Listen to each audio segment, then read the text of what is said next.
అది 20,000 అని కాదు అది అక్కడ ఉన్నా కానీ మాకు సేఫ్టీ. నేను దానికి బ్రాండెడ్ చేసిన ఇక్కడ కాదు, జపాన్ నుంచి వచ్చినాయి డైరెక్ట్ మోటార్లు అన్ని తయారు చేస్తున్నాడు. మామూలు సింగరేళ్ళ సగం పైసలు బోర్కే వచ్చింది. పట్టండి డోర్ మీద ఆ డోర్ పెట్టగా మీద ఎత్తుకు మళ్ళీ సొల్ల మీద అట్టమని చెప్తున్నాడు. అదే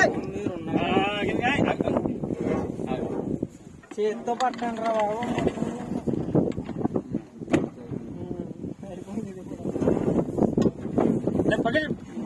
అయిపోయింది ఇది కూడా. నేనే ఈ పక్క వచ్చేసింది.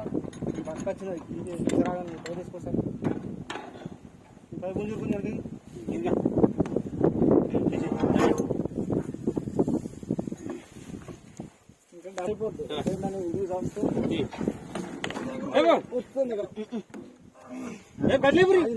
ఆగలే మీరు లేస్తలేదు, అది అటు వస్తలేదా? అందుకే అంటాను నేను. ఈ టైం మంచిగా లేపిన ఇప్పుడు లేస్తారా?